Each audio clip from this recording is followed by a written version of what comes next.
Hello mga parts, kumusta po kayo? Sana po nasa mabuti kayong kalagayan. Ngayon mga parts, ang tatalakayin naman po natin, etong ating angle grinder. Ang problema po nito mga parts, bigla na lang huminto at may pumutok. Ngayon, aalamin po natin kung ano po yung naging problema niya, kung bakit po siya hindi na umaandar. Ayan. Kaya samahan niyo po akong gawin to para po makakuha po kayo ng idea kung sakali man po magkaganito yung inyong angle grinder sa bahay. Ayan mga parts. Ayan. Paano ba natin troubleshoot? Ayan.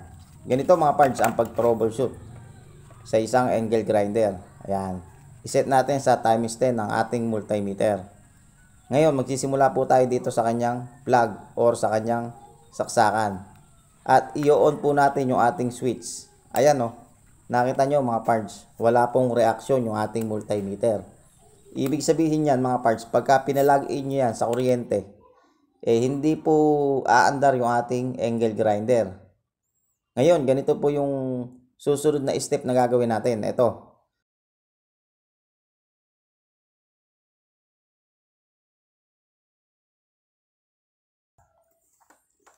Ngayon mga parts, itong dalawang wire na to na kulay blue, ito yung nanggaling sa kanyang rewind. Ito yung ating uunahing itest, mga parts. Para po malaman po natin kung yung kanyang rewind ay buo pa. Baka mamaya yung kanyang rewind ang pumutok. Pagka po yung kanyang rewind, palit ano na po yan. Palit na po na yan, na bagong rewind. At bumili na lang po kayo ng bago pagka po nasunog na po yung rewind yan. Kaya titignan po natin tong kanyang rewind. Kung buo pa. Ayan mga parts, wala tayong nakukuha. Hindi gumagalaw yung ating multimeter. Ngayon, wag pa rin po kayong mangamba na baka sunog yung ating rewind. Kasi hindi pa po natin ito troubleshoot lahat. Sunod-sunod po yung ating pagto-troubleshoot na to, step by step. Ayan mga parts. Ayan, talagang wala. Wala yung ano niya. Wala yung connection sa kanyang rewind.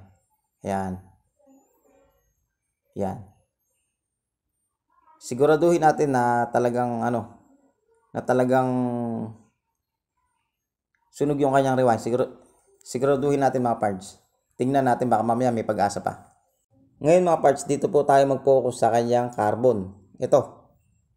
Ayan, galagalawin lang po natin to. Pero palagay ko po okay pa yung kanyang carbon.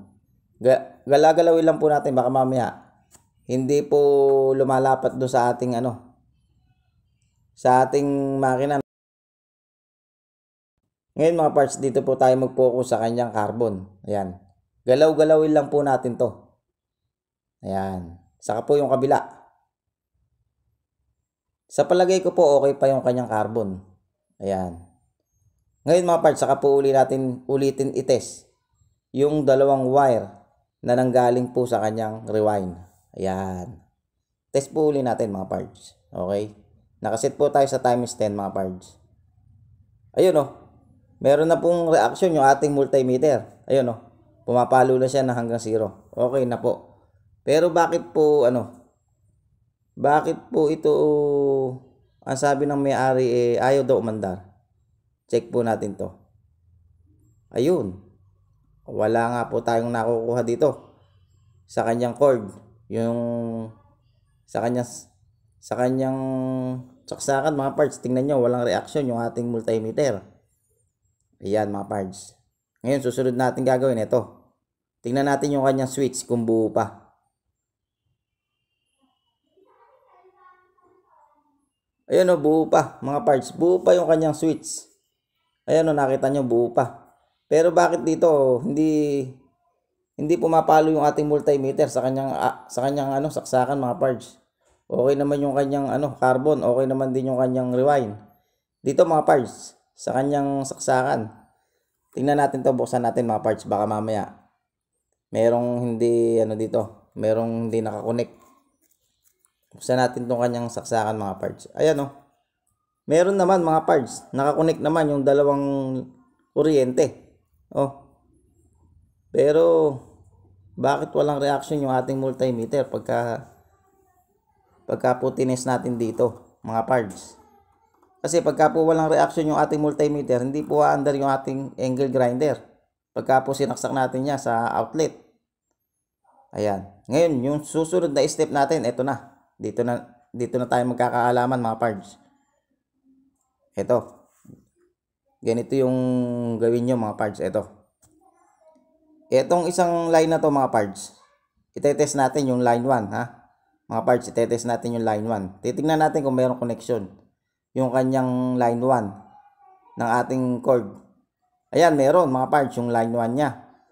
Nakita nyo, meron. Tingnan natin tong line 2. Ayan, hanapin natin kung saan nakakonect yung line 2. Ayun, dito mga parts, ito. Ayun oh. Wala pong connection yung ating line 2. Ibig pong sabihin, dun yung problema kung bakit hindi po siya maandar. Ayan, dahil po na double check na po natin lahat. Ngayon, eto na. Ayun mga parts, ito yung sinasabi na pumutok. Ito yo. Ayun oh, pumutok. Ayun oh mga parts, kitang-kita nyo oh. Dito nga nagsimula yung pag-spark niya. Ayan. Overuse. Ayun. Kaya pumutok ito. Kasi yung mga wire na to mga parts, talagang ano lang to. Pang ano lang to, yung hindi pang matagalang gamit lang, yung mga wire na to. Kaya pagka ito pinalitan nyo mga parts, pag pinalitan nyo ng malaking wire, ang delikado naman dyan yung makina ng inyong angle grinder, yung rewind. Kaya huwag nyo papalitan mga parts, kaya ako hindi ko papalitan to. Hayaan ko lang yung original. Hayaan nyo lang yung original mga parts na nakakabit. Pagka po kasi pinalitan nyo ng mas malaking wire yan, ang susunod na susunugin yan yung motor ng inyong angle grinder. Ayan.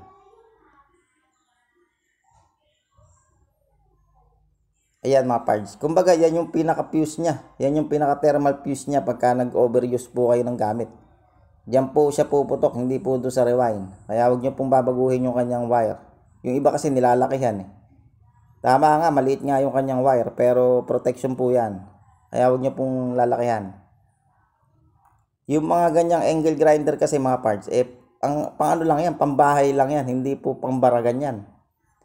Hindi po pwedeng ano yan, yung pangmatagalang gamit, yung babaran. Yan po kasi mga angle grinder na yan, talagang ano lang yan, yung pang DIY lang mga parts. Yan. Kaya okay lang yan mga parts. Mabuti nga hindi doon sa rewind nasira. Doon lang sa cord. Kaya okay magpapalit ng cord pagka po ganyan. Ayan, hayaan nyo lang po yung original. Ayan, pasensya na po kung paulit-ulit po ako. At yun lang po kasi ang gusto ko pong sabihin sa inyo para po yung angle grinder nyo na hindi naman po hindi naman po original, magtagal.